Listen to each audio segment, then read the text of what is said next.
This is new, Matt. Nampa pride is shining bright, voice is strong in morning light. What? Tyler take the mic, telling stories every night. Is this personalized?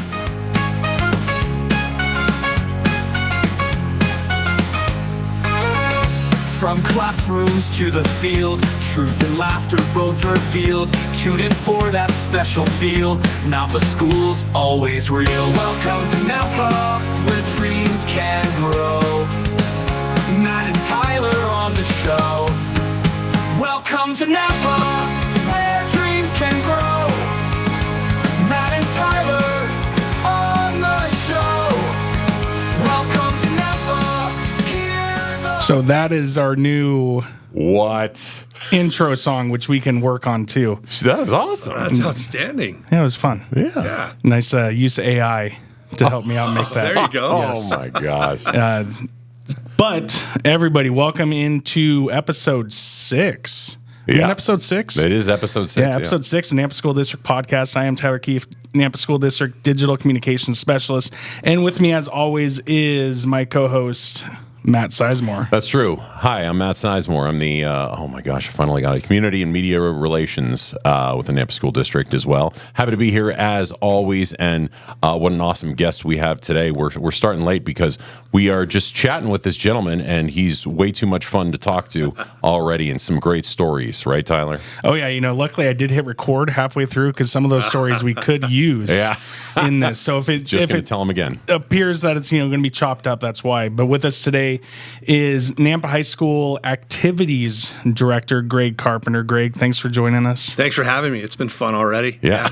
Again, this is a dream. I get to sit next to Channel 6 anchor Matt Sizemore. Thanks for having me. Former. But thanks for having me. Well, thanks. It's a pleasure to be sitting next to you as well. Oh my gosh, the AD of Nampa High? I don't believe it. Well, I didn't know it was that prestigious, but I love where I'm at. It's a good place to be. Good to hear. Good to hear. And we're excited to learn all about all the things that are coming up with Nampa. Oh my gosh. We were just talking, who was I talking to? Courtney yesterday. Mm-hmm. He was telling me 2 weeks from yesterday, school starts? Yes. Wow. That came up quick. Yeah, the 19th. Yep. The 19th, and we host a home football game on the 23rd against Century. Ooh. So it's coming up fast. My goodness. Yeah, for sure. So you guys have got a lot, I guess just like any of the high schools around the country, really. But here in the Nampa School District, a lot of big things coming up. You're already talking about a first football game coming up in 2.5 weeks. So Yep. Where do we start, Tyler? I mean, tell us about some of how's the off season been? My summer? Sure, yeah. They're never long Or lack enough. thereof. Yeah, they're never long enough. Tyler and I were talking about that this morning, but a lot of things happening, helping our staffs be put together, and obviously our facilities are getting upgrades, and we're excited about that. I mean, from an AD standpoint, I don't want to go overboard, but I'm really truly excited about the opportunity that we have in front of us with our stadium. So I really can't. I can't wait to show it off, and I know that Todd and Eric probably feel the same way. Yeah, I would agree with that. And I let's just hit it right on the head with that. We're getting new turf at Bulldog Bowl, but everybody thinks it's just football. Football is the only group of kids that are going to take advantage of it. But that's simply not true. Can you kind of go into, what excites you about the turf, but then how our kids are really going to utilize it outside of just those 11 kids on the field? That's a great segue there, because I don't think people realize that our football stadium, football field, Bulldog Bowl, is probably the least used facility on our campus because we have to protect it so much. I mean, the wear and tear that the football field, the grass turf that we've had it's delicate. It really is, and it gets beat up. So we have to protect it. I'm running out there telling PE classes, no, you can't be on it because you're going to stomp, mud holes in it, or the football team can't practice on it, or the band can't practice on it. It's very delicate, and it's been that way for years.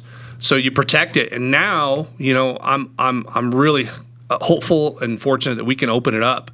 And again, one of the biggest benefactors of this is going to be our marching band and PE classes. And going from being used probably 10% of the year to 90% of the year. So we're really excited about that, and maybe even other opportunities. We can talk about maybe outside entities using the facility more and more, and developing those community relationships with club sports or other programs. It only benefits our kids. Yeah. And that's something that I'm excited about. And again, I'll relate it to Todd and Eric too, because that's really what we want, is to grow more of our activities, more, again, club soccer or any other club sport for that. Heck, our softball and baseball teams will use it in the off season too, as long as there's not a foot of snow. Right, right. But other than that, other than snow on it, you can use it every day. And that's the big thing that we're excited about as ADs is using it as much as we can. Yeah, and speaking of that is, I believe it was Will Barber, he was talking about how, like, fifth period, as we go to the Tri-6, fifth period, that's really opened up for band to actually have a marching band class so that they don't have to practice at 6 a.m. or 7 p.m. at night. They can actually do it during the day. And like you said, PE, it opens up huge realm of possibilities there.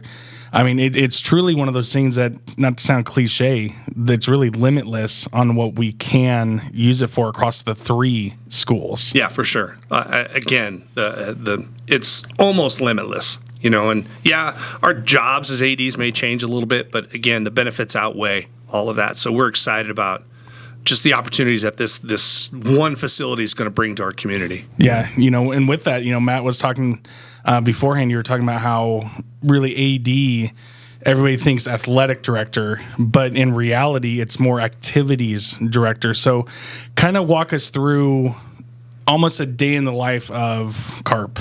Oh gosh. For what you can say that is.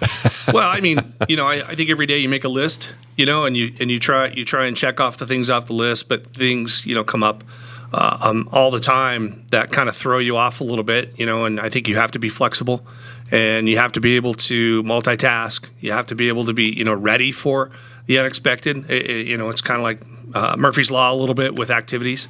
But being able to work with our drama department and our marching band and our choir, speech debate, all of these things, dance and cheer. I mean, we have wonderful people who run those. So you kind of give them the reins as much as you can and let them go. And me, basically not screw it up, and kind of be the facilitator and kind of help them with understanding, eligibility and attendance and IHSA, rules, regulations, and policies, and just say, hey, how can I help? How can I help you? And there's people ask me all the time what it takes to be an AD. And it's like, do you have a day? Because we can sit down and talk about it, because there's really no roadmap, and there's really no, again, if you try to make a checklist, you're going to go off that roadmap in a hurry. And I think that's the greatest thing about the job, is that I interact with so many people, from kids to parents, coaches, community members, and the district allows us to, as ADs, to kind of be that. So I'm just fortunate, sometimes I get overwhelmed, right? I think all 3 of us do. That's why summers are so important. Yeah, yeah. The 4-day week's going to be great too. No, go ahead, Matt. I was going to say, so Greg, I've only been now at the district for about 3 months or so, maybe a little bit over. One thing I wanted to point out, not really completely on topic, but kind of going back to the new turf we're going to see and how beautiful everything is. When I first got here, I got a chance to visit a lot of the schools, including all 3 high schools. And one thing that stuck out and still sticks out in my mind, even though it was under construction, there really wasn't a field, was walking through that tunnel into the Bulldog Bowl. Yeah. I mean, that's like almost reminiscent of like college game day. Yeah. Walking through just to see that. So I am so excited to see the finished product walking through that tunnel, and what fans are going to see right there is going to be glorious. I don't know if you want to expand on that, but what I wanted to say from that is that's got me thinking about the upcoming season, whether it's football, soccer. I mean, you have so many things coming up, but let's rewind just for a second for somebody that maybe does not know the brief or recent history of your sports activities. Give us a little recap. Let's say just from like last year, what are some of the big achievements you can look back and think of, or just accomplishments? I'd say at Nampa High School, it's hard to put a stamp on it, but the fact of the matter that we're going to be competing at the 5A level this year, and again, it's hard for me to say because the 5A is the old 4A for the most part. I think our kids, our coaches are rejuvenated because that's the level where we compete the best. So, last year was a little rough being at the 6A, 5A level. Again, it's hard to say. Last year's 5A level, our kids are resilient. Our coaches are resilient. They have a mindset that it doesn't matter who you play, we're going to suit up and play. So you're gearing your kids to compete at the highest level. And again, resilience is the word that I use. At Nampa High School, our wrestling program, has been paramount. Yeah. They're very successful. They expect to be successful every year. And it didn't start overnight. It started because the coaching staff has been working with these kids since they were little guys. Yep. And now, we try and model that as this is what it takes for all of our programs. Like let's use all these things that have helped them be successful with our volleyball program and our soccer programs and our baseball programs. That this is much bigger than just a high school program. That we have to start preparing our kids when they're fourth grade, fifth grade, and then we want them to be Bulldogs, and that's a big thing. So a lot of our coaches now are saying, how do we encapsulate that? Like, we want to know who our Bulldogs are when they're little, and just kind of bring them up and train them and get them ready for high school athletics. And a lot of our coaches are modeling that. Unfortunate, that we're in the situation we are with, the closure of West, because West has been a big part of Nampa High School for years. I guess the benefit, that if you're going to be the optimist when it comes to that, is that now Lone Star Middle School is 100% a feeder school to Nampa High. So now, the relationships and a vertical alignment with our coaches and athletic programs, I think it bolsters, our future for athletics. So this year being 5A in team sports, as we chatted before the camera was on, it is going to be huge. And then our individual sports, again, those coaches have to pull up their bootstraps and compete with the 6As. Wrestling will be fine, but then again, how do I, back to the question earlier, how do I build the capacity of our coaching staff for those sports to say, what can I provide you and what can I help you with so that you can be as successful as you can possibly be? And again, we've got great coaches that say, okay, it is what it is, let's go. And that's a good thing to have. So Nampa High School, I think, is in a good place. When it comes to that, now that we're going to be competing for the most part with Skyview and Columbia in team sports, let's go. Yeah. With that, I'm actually super excited because watching the rivalry really between Nampa and Skyview the past couple of years on the football field, it's been fun.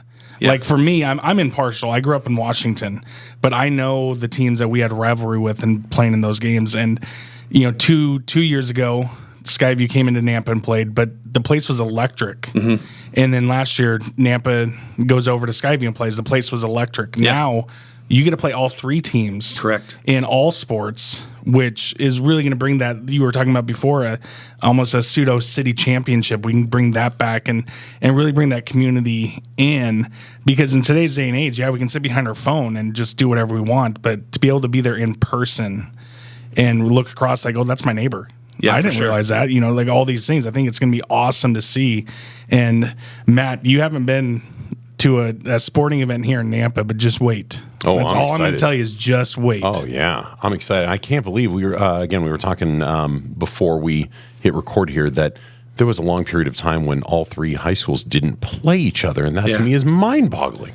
Yeah, through the years with 2-year classification cycles, Nampa Columbia might have been up a level, Skyview were down, and then it flip-flopped. I think I told you this, my son, when he was at Skyview, he did not play Nampa or Columbia in his 4-year career in football. Wow. Again, I said in baseball they played each other, and there's some strong rivalries in baseball, but it's just a shame that those schools didn't play each other, all three, and that should be necessary in a city like Nampa. Oh, yeah. You know? Yeah, And no. it should be a way of life. Yeah. So Yeah. I agree. And in one thing you were talking about your history of you and Nampa. It's really interesting because of where you've been, where you are, where you were. Like it kind of you're all over. So Yeah. kind of walk us through that in like a nice elevator speech of what brought you to Nampa, and then your kind of career and where you've been within Nampa. yeah, for sure. We moved here in 2000. My daughter was 2, and my wife was pregnant with our son Wade, who just graduated in 19. Started at Skyview, did all sorts of things, taught classes, and worked in the attendance office. And then, but really, what I came here for is a friend of mine said, "Hey, there's an AD position here, and I heard you just got your degree, your master's in sports admin, and didn't get the job right away, but got a job at Skyview." Worked at Skyview for a year. Went to Nampa High School as an AD for 1 year, and then there was a coaching admin carousel that happened, and I was able to go back to Skyview, where I was the AD for 7.5 years.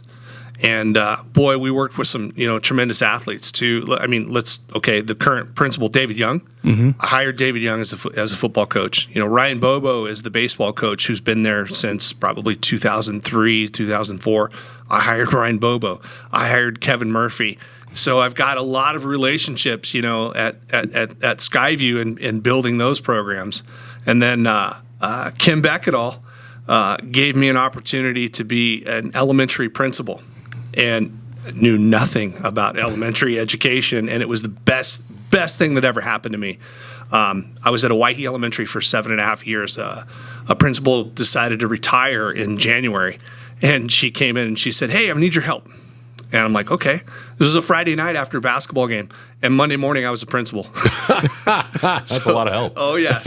And, again, just a tremendous opportunity for me. Then there was a 3-year stint in there where a good friend of mine, Dave Beamer, who was one of my very first friends at Skyview, he moved over to CUNA and said, "Hey, can you come over and help us, with our athletic department, our guys retiring?" So I went to CUNA for 3 years as the AD, and then a position opened up back at Nampa High School as a vice principal. Diana Molino was the principal, and I interviewed, and I was a vice principal for 1 year. Loved being the vice principal at Nampa High School. Then all of a sudden, a position opens up as an athletic director, and now Waylon Yarborough is our principal. I'm like, "Hey, Waylon, I'd love to do this job again if you allow me to." And so now I've been the AD at Nampa High School. I think this is my 5th or 6th year at Nampa High School as the AD. Love our coaching staff, and we are poised to do big things at Nampa High School. And I've got a staff that we've put together that loves being Bulldogs, and that's the big thing. You've got to be a Bulldog to be at Nampa High School, and that's what we've got now. We've got a bunch of Bulldogs, and so that's my 24 year stint in education in Idaho, and I'll never go back to that place where I used to be. Yeah, another state. State that's on the West Coast. Sure. But no, this Idaho has just been just a fabulous place, and Nampa School District has been so good to our family that this is home. And, and this is what I love. And I love what you guys are doing too. So appreciate you having me today. No, it's a blast. And, speaking about the history of Nampa High, it was the first high school in town. So there's a ton of history with all sports. Band has done fantastic things too on the field. I say on the field, it's weird to say that for band, but with their marching bands, all this stuff. And I'm excited, the band guy in me, because when I wasn't on the football field, I was playing tuba. I'm excited to see what they're going to do this upcoming year. There's a ton of opportunities, but Nampa High has something new that we haven't even talked about yet that's going to be starting this year.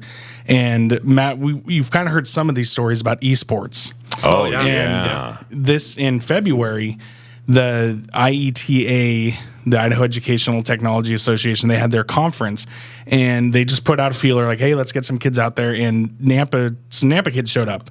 Yeah. And they didn't have a coach because I guess their coach was like, "No, I'm done. I'm not doing this anymore." But the Nampa kids show up, and Cody Krebs, our IT director, he's like, "Hey, play anyway. We'll figure it out." those kids destroyed everyone. And they destroyed CUNA, Bishop Kelly, Bora. There was a couple other teams, but they destroyed them. Like, I can't say that enough. To the point that there were people in the crowd from Lenovo, from LG, from HP that were watching, like, these kids are good, and we're going to sponsor them. And no joke, high school kids got legit sponsorship for playing video games. Yeah, like NIL. Yeah, exactly. Name, image, and likeness, and those kids are top players in the Northwest and probably the nation. Yeah, and we celebrated that at the end of the year. But I mean, Boise State's a big part of that with their esports program. But yeah, we've got a chance to kind of be a beacon or a leader in esports. I know it's growing, and at our Southern Idaho Conference meetings, a lot of the other high schools are starting to kind of gain steam a little bit. Bishop Kelly, I think, is one. Bora might be one. But Nampa, it will be at the forefront. Yeah. One thing that I'm excited for us to do is go check out the new esports arena that's being built right now, and I'm working on helping the graphics, getting that stuff on the wall. But kind of walk us through what that's going to look like for the upcoming year for Nampa High, and then also I'm assuming Skyview and Columbia will also have access to it as well. Yeah, that's what I'm told. Tyler, I don't know a lot about it, but I do know that it's exciting. Cody Krebs has been leading the project. I just think it's going to create just tremendous opportunities for kids. Yeah, and that's important. And it's huge. I mean, I'm not a huge gamer, but I will tell you this: I just bought a PS5 so I can play NCAA football. Hey, there you go. You know what I mean? So I mean, I think all three of us might be the product of the birth of video games, right? Sure. From we were just talking about this the other day, from Pong to Centipede to Pac-Man, and those are all the games that I grew up with. So that's my environment. So yeah, there's a soft spot in my heart for these kids to have that success, because a lot of kids, I think it's Rocket League that they're really good at, right? So these kids become so good and they get recognized that they actually are offered positions as programmers and coders because they find like all the flaws and the defects and the tricks and the what do they call them, the cheat codes and those sort of things. So these companies, like you said, are paying attention to what their knowledge is, and they're taking their knowledge to improve the game. And that's probably what these kids will have in front of them before long, whether it's college or straight to EA Sports or some of these other companies that produce games. Yeah, so. And one of the really cool things I've done in the past news days, if you will, I've done a ton of stories with Doc Haskell of Boise State. A lot of people don't know, by the way, Boise State University's esports team is the winningest sports program in their college's history, which is huge. Crazy. They just win all the time. And one thing that he said to me that really sticks in my mind is how many kids are now going to college because of esports from high school. And I mean, it's just a great example right there of some of these kids that they could be getting full rides potentially to places like Boise State University. Yeah, it's opportunity. Yeah. It's I was thinking about this earlier, the book Grit, and the opportunities that kids have. And this is a new frontier, so to speak. And it's been a long time coming, but this program is only going to grow. Yeah. And it came in like a steamroller, and but it's a good thing. Anytime you can provide opportunities for kids and pique their interest and get them excited, then other things are going to flourish too. Just like those kids never would have gone to college, and now a whole world has opened up. Yeah. Well, it's going to be hopefully the same thing at Nampa High. And it will be Skyview and Columbia kids as well. So it's a good thing. On that note, we do know that, of course, expectations high for the esports team. Coming into this year, I mean, we're just a couple weeks away from all kinds of different sports activities, football, soccer. What are we looking at expectation-wise for your teams coming up? Obviously, team sports. I think we're going to be very competitive, in the 5A, level. I think football's got a really, really great opportunity to be at the top. I think it's fair to say that, Bishop Kelly's always going to be at the top of our conference. But then after that, it's anybody else, and why not us? Our boys soccer program is going to be very, very competitive this year. I'm really excited about our second-year coach, Clifton Thomas, who's done a wonderful job of just creating a buzz. And our kids, I mean, they're chomping at the bit to get on the pitch, you know, on the pitch, and play, you know, and they will also play on the turf, which I'm excited about. Our other sports, our girls programs are up and coming. And again, back to Lone Star, I think that's going to bolster, you know, our girls sports to get better. So we're excited about the fall. We're always excited about the fall because everything's new, you know, and our cross country team, Coach Huckins, you know, those kids just love her and they love running for her. And let's face it. I'm not a runner. I'm a Clydesdale.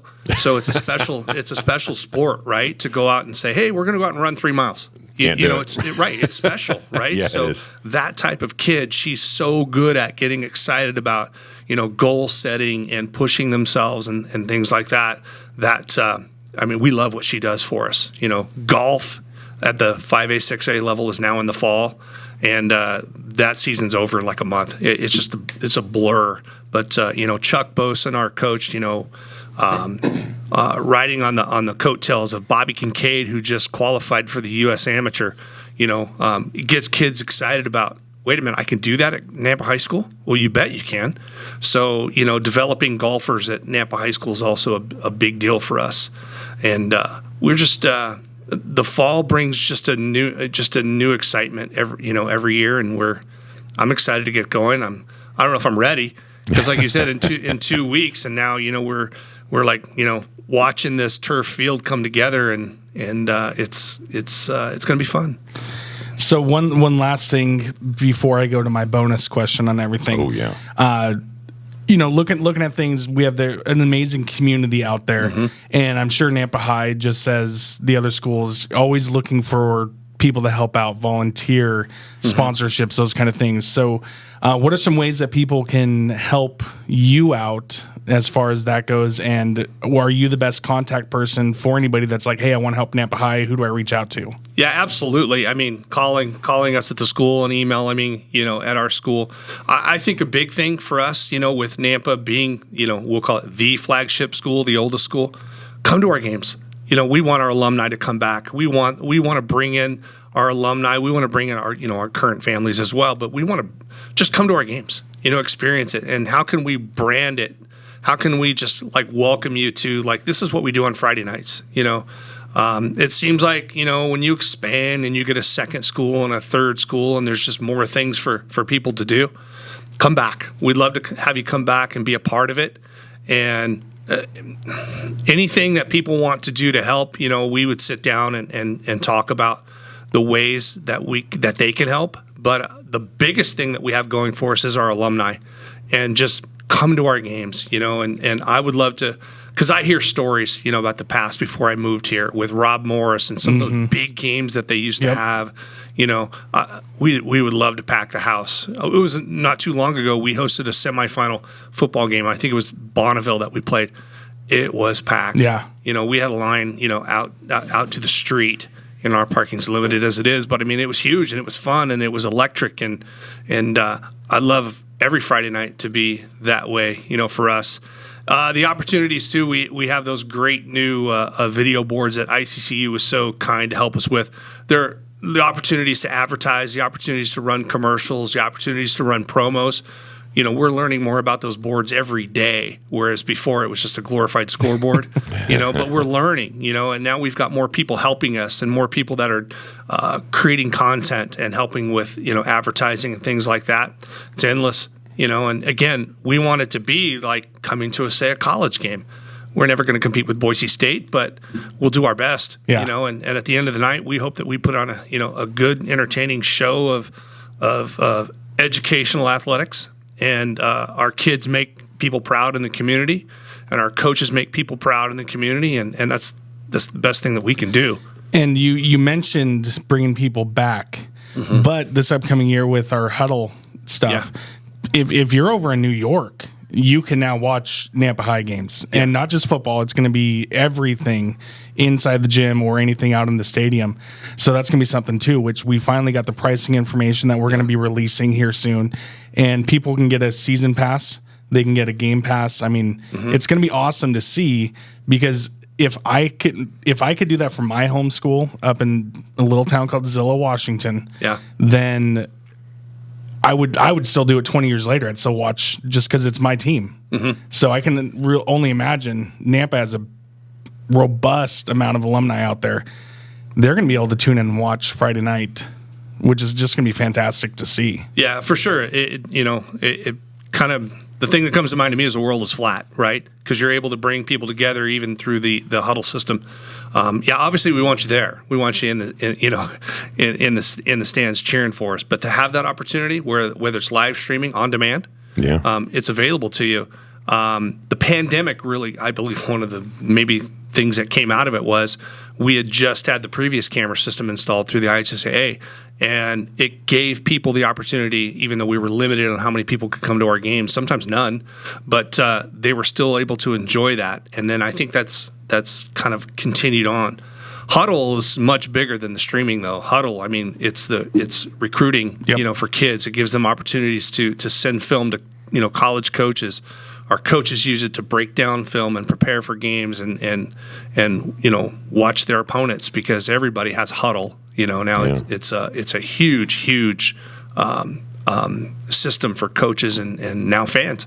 So we're excited about that. It's there, it runs, and even me. I can watch anybody across the nation. If I want to watch Texas football, we can. Yeah. So that opportunity's pretty cool. Which is going to be awesome. And here's my bonus question here. So the three of us, I mean, you guys grew up in California. What? We won't you say were that. supposed to say that. But it is what it is. We didn't know that. I grew up in Washington, but the three of us, our college allegiances, I should say, are three of the most iconic places to go in the fall. Me, UW, Lake Washington. To me, you can't beat that view on a October afternoon, just looking out over the water and seeing that. But Carp, you have an allegiance to a different school that in the fall, I would love to go there and experience, but kind of explain your situation with that. Well, I'm a huge Notre Dame fan. Love them or hate them, right? Yep. It's kind of like some other, like the Cowboys or the Yankees or something like that. Exactly, right? You either love them or hate them. So growing up, my dad was a Notre Dame fan, and I grew up in a huge Italian, part of the Northern California, and they Italian Catholic, so they loved Notre Dame. And I grew up as a little kid watching Notre Dame on TV every day, kind of like the way somebody becomes a Braves fan, or because they're on TV all the time, or the Cubs. Yeah, exactly. So I'm a staunch Notre Dame fan. I've been to 2 home games. Took my kids once, and I took my wife last year. Been to a number of games on the West Coast, including Washington, USC a number of times. Don't tell me he's a USC fan. I am not. No, okay. No, I am not. The other town across or the other college across town, which is one of the best stadiums in the nation, by the way. And I've been there. But being a Notre Dame fan, it's Saturdays at my house are called radio silence. My friends know, my family knows, the dogs know, not to bother me, because that's the time where all things shut off except for that. And to answer your bonus question, I'm excited. My wife's excited, and my wife and I are going to Texas A&M Labor Day weekend to see Notre Dame play Texas A&M. And the Kilmans, Rob, he's a big Texas A&M fan, so that's going to be fun. I'm excited. I've never been to College Station. We're going to do the midnight yell the night before. Oh, that'd be way cool. And game day is there, Saturday morning. So the midnight yell is at midnight, right? And then our wives, they want to go see Herb Street, right? Saturday morning, at game day, and then the games, dreamy, the games at like 6:30, and then our flight the next day on Sunday is out of Houston at 5:45 in the morning. Oh. You talk about rock star, rockstar energy. Don't sleep. I know. So we're excited about that. But thanks for asking. Yes, I am a huge Notre Dame fan. Yeah. And so Matt, to kind of round it out, your college. And if you say Pullman, I'm going to just laugh at you, because that's different reasons. But so your question is what is the nicest fall place to? What was it? Something like that, like your college allegiance. Oh, yeah. And I'm thinking UCLA. So, yeah, I mean, I grew up a UCLA fan. I had a bunch of friends who, because growing up, you either pick USC or UCLA. Correct. Yeah. If you're raised in that area. Right. And I had a bunch of friends that were UCLA fans, and I am happy for that because the Coliseum is a dump over where USC It is a dump. It sure is. But the Rose Bowl is not only historic, but it's beautiful. The entire area around it in Pasadena. And I actually was raised 3 cities away from Pasadena. So it was just a hop, skip, and a jump to get there. But I used to love going to UCLA games, tailgating there. And that was always, nothing like that on a fall night. I mean, it was beautiful most of the time anyway, but as soon as that sun went down over the horizon on the mountains, it just felt perfect. Everything lined up. It was great.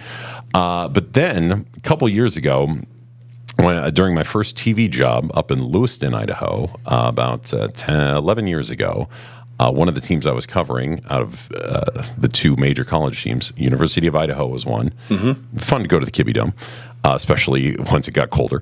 But I kind of fell in love with Washington State, and a huge part of that is because of the late, great Mike Leach. Mm-hmm. He was there. Oh, the Pirate is right. He was there. He was in his second year when I was in my first year up reporting, and just chatting with him all the time. I got a couple chances. I was honored to get a couple chances to have one-on-ones with him, and he was not only just easily the most interesting coach I've ever met, but easily one of the most interesting people. Humans I've ever met. So incredibly smart, and what a lot of people didn't know is so incredibly kind as well. He was just a gentleman, and he cared not only about his players, but just maybe reporters in their first year of television. He would just ask about me and my career and whatnot, and he was just a really caring guy. But then seeing I'll say his offense in action. Of course, he was the head coach, so you control everything. But the air raid that he had, I watched records broken under his leadership. The quarterback at the time, shout out to Connor Halliday, wherever you are. I heard he's up in Canada or something like that, working golf now. But I watched him break the the NCAA single game passing record with 700-something yards in one of probably the greatest college game I've ever seen, taken on Cal, or was it Cal? I think it was Cal. Jared Goff. Yep. He went to Cal, right? Cal. Yeah, it was Cal. Defenses didn't play in that game. No, they did not. The final score was like 50-something to 50-something. Cal won because of a chip shot field goal. They couged it from Washington State. But Jared Goff had like 500-something yards. Connor Halliday had 700-something, I think, and it was just the greatest game. That team, just a bunch of scrappy guys, not much of a running game, but just a bunch of interesting, fun guys, and just covering them 2 years, I definitely grew an allegiance to Washington State. And so I can't say that on a fall night that's always fun to watch them up in Pullman, but it was beautiful. And being down here, I'm going to more and more BSU games. Of course, got to say that. Mike Leach used to teach a class when he was at Washington State. I think it was like his own philosophy and logic. Yeah. And my buddies here that, good friends of mine were like, man, I wish he taught that class online. We'd all take it. Oh, yeah, for sure. Easy. Regardless of age, anything. It's funny you bring that up because across my feed yesterday, someone found an old 1-hour video of Mike Leach just talking about vertical routes. Mm-hmm. And so I'm watching it like, this is the coolest thing ever. And he's talking about all these things, and then my wife walks in and she's like, "What are you watching?" I go, "Don't ask. It's football." Well, I think it's one of the best 30 for 30s on ESPN is when he was at Texas Tech, and they intentionally dropped the fake game plan. On the sideline playing Texas. That is such a great. I think it's a 30 for 30, but it's a great episode. So if you get a chance to find that on YouTube or archive somewhere, it's outstanding. Awesome. Yeah. Well, again, Carp, thanks for joining us. Yeah. This has been episode 6. Sure has. Yeah, episode 6 of the Nampa School District podcast. I'm not going to play I was going to say play the song, outro. Yeah. But I haven't edited it for an outro yet, but I do have just regular music. And until next time, we'll see you guys later. Yeah. Appreciate you. Go Bulldogs. Go Irish.